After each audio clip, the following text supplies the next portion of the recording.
حضرت حسن بصری بہت بڑا نام ہے. حضرت علی رضی اللہ تعالیٰ عنہ کے ڈائریکٹ شاگرد ہیں, شیر خدا کے حضرت امام حسن بصری 80 کے قریب صحابہ کرام کے پاس بیٹھنے والے, تابعین میں بہت بڑا نام ہے.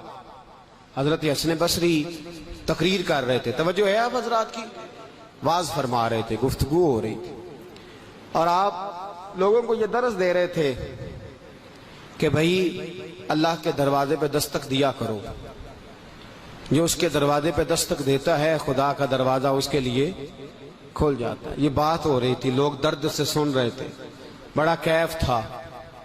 پردے میں عورتیں بھی تھی, ایک بوڑھی اماں اٹھ کے آ گئی, کہنے لگی حسن بصری کیا کہہ رہے ہو؟ کہ اماں جی کہہ رہا ہوں اللہ کے دروازے پہ دستک دینی چاہیے, کھل جاتا ہے. تو بوڑھی اماں کہنے لگی سوچ کے بات کر, خدا کا دروازہ بند کب ہوتا ہے؟ کس طرح کی بات کر رہا ہے؟ اس کا دروازہ کبھی بند بھی ہوا ہے؟ کھلے گا تو وہ جو کبھی بند ہوا ہو, تو اس کا تو کبھی بند ہی نہیں ہوا, وہ تو کھلا ہوا ہے. وہ تو کہتا ہے جب مرضی دل کرے آ جا, میرا کھلا ہوا ہے. تو حضرت حسن بصری ممبر سے نیچے اتر آئے اور فرمانے لگے حسن بصری خدا کی معرفت کو یہ بی بی تجھ سے زیادہ جانتی ہے, یہ عورت اللہ کی معرفت کو تجھ سے زیادہ جانتی ہے, تو اصلاح کی بات کو قبول کریں. نیکیاں خدا کی دی ہوئی توفیق سے جو ہم سے ہو سکی وہ ہم نے کوشش کر کے کی ہے, اب ان کو سنبھالیں, اب ان پر محنت کریں.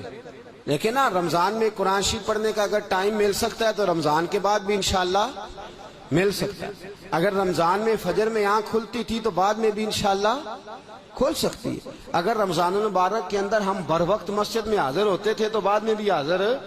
اپنی نیکیوں کو سنبھالیں, اپنی زبان پر, اپنی آنکھ پر, اپنے دل پر, اپنی سوچ پر پابندی لگائیں. اللہ کے پیارے رسول صلی اللہ علیہ وسلم نے ہمیں فرمایا ہے جب تو نیکی کثرت کے ساتھ کرے گا تو رب کریم تیرے گناہوں کو معاف کر دے گا. نبی کریم صلی اللہ علیہ وسلم نے فرمایا کسی آدمی کو برائی دیکھنے کا موقع ملا, بد نظری کا موقع ملا, اور یہ دونوں کے لیے پابندی ہے. میں تو سارا رمضان بھی کہتا رہا ہوں, لیکن ڈر آتا ہے نا بات کرتے ہوئے, ڈر بڑا آتا ہے, ڈر آتا ہے چاروں جانب. حالات بڑے اب دگرگوں ہیں, اب لوگ کہیں گے آپ ہی سب سے بڑے ہیں, اتنی باتیں کر رہے ہیں. لیکن نا کسی کو اجازت نہیں, وہ میں ہی کیوں نہ ہوں. کل کو میں بھی کسی چینل پہ جا کے بیٹھ جاتا ہوں تو میں ہی کیوں نہ ہوں. عورت کے ساتھ مرد کا بیٹھنا کسی صورت بھی درست ہو سکتا, میں ہی کیوں نہ ہوں. جیسے بھی ہو, نبی کریم صلی اللہ تعالیٰ علیہ وآلہ وسلم کی خدمت میں نابینا سے ابھی آئے, عبداللہ ابن مختوم رضی اللہ تعالیٰ.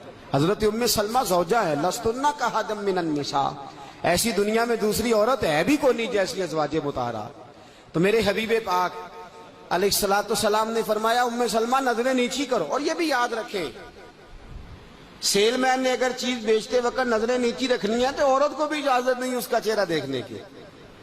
اتنا حکم مرد کے لیے اتنا ہی بولیے, عورت کے لیے بھی حکم اتنا ہی ہے.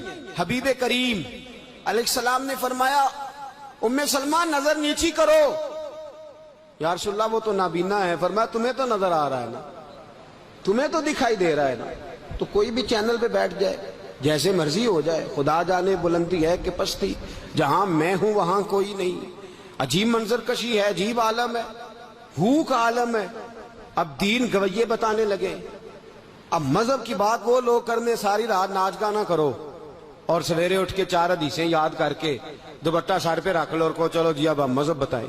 حبیب پاک علیہ السلام نے فرمایا جس کو بد نظری کا موقع ملا, اپنے ڈرائنگ روم میں اکیلا تھا, اس کے ہاتھ میں ریموٹ تھا, ٹی وی پہ گند آ رہا تھا, اس کو موقع ملا گند دیکھنے کا, لیکن میرے کریم فرماتے ہیں اللہ کی رضا کے لیے بچ گیا. اس کو کوئی روکنے والا نہیں تھا, کوئی دیکھنے والا, کوئی تنقید کرنے والا, اس کا کوئی ناقد وہاں موجود. فرمایا اللہ کی رضا کے لیے اگر اس نے نظر جھکا لی, چہرہ پھیر لیا, آنکھ بند کر لی, غفر لہ ما تقدم من ذنبہ, اللہ اس کے پچھلے سارے گناہوں کو معاف فرما دے گا.